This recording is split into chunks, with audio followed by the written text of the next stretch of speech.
Regardez autour de vous. Dans cette mer de visages, dans ce flux incessant de silhouettes anonymes, combien sont réellement éveillés?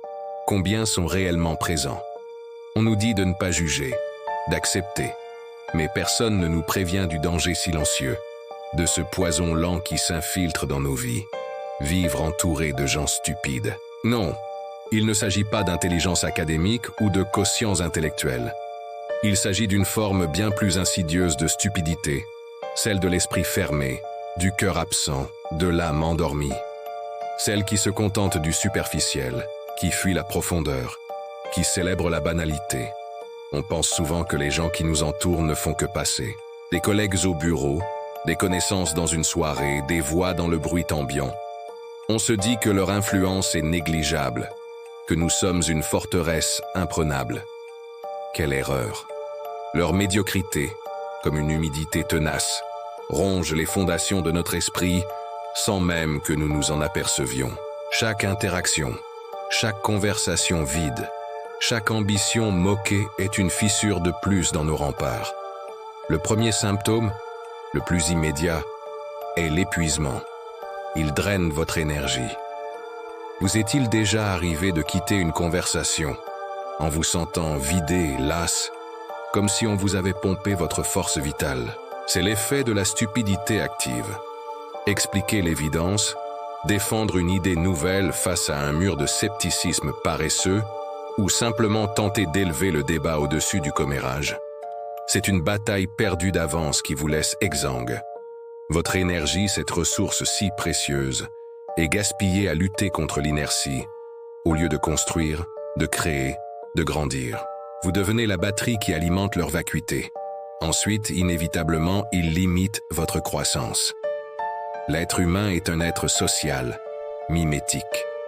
Nous sommes la moyenne des 5 personnes que nous fréquentons le plus. Entourez-vous de gens qui ne lisent jamais, qui ne se remettent jamais en question, qui ne rêvent que de confort et de distraction, et vous verrez vos propres ambitions s'émousser.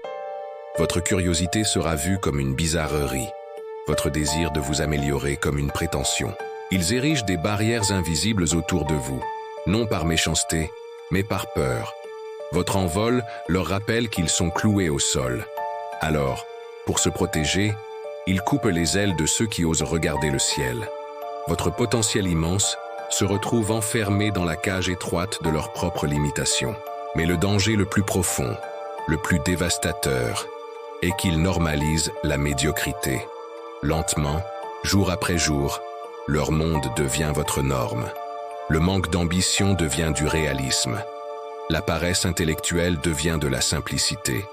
L'absence de passion devient de la stabilité. Les conversations plates, les objectifs bas, le conformisme total, tout cela finit par vous sembler acceptable, normal.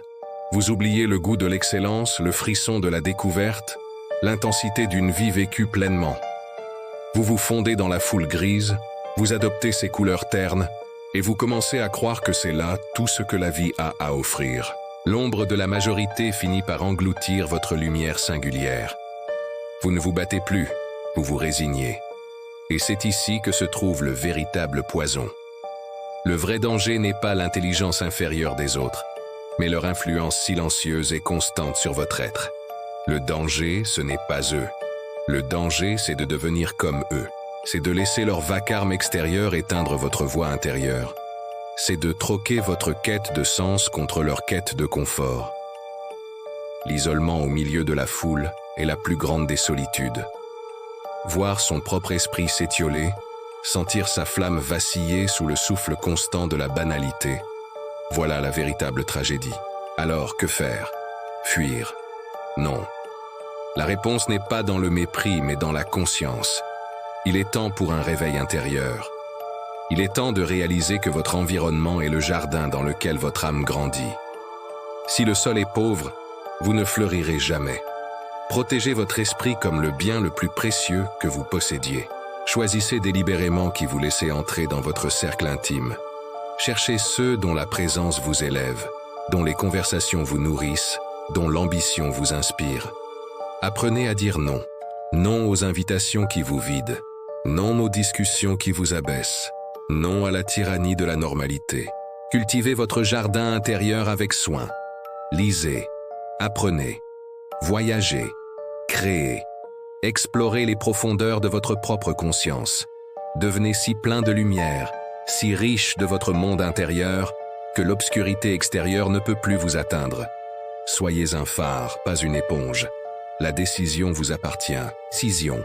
Continuez à marcher dans l'ombre confortable de la foule, ou faire le premier pas, seul s'il le faut, vers la lumière de votre propre horizon. Élevez-vous. Ne laissez personne, absolument personne, définir votre valeur ou la hauteur de votre ciel. Votre vie est votre chef-d'œuvre. Ne laissez pas des mains inexpertes le barbouiller de médiocrité. Si ces mots résonnent en vous, si vous sentez cet appel à protéger votre flamme, alors notre chemin ne fait que commencer. Abonnez-vous pour continuer à explorer ensemble ce que si peu de gens osent regarder en face. Il est temps d'ouvrir les yeux. Merci de votre écoute.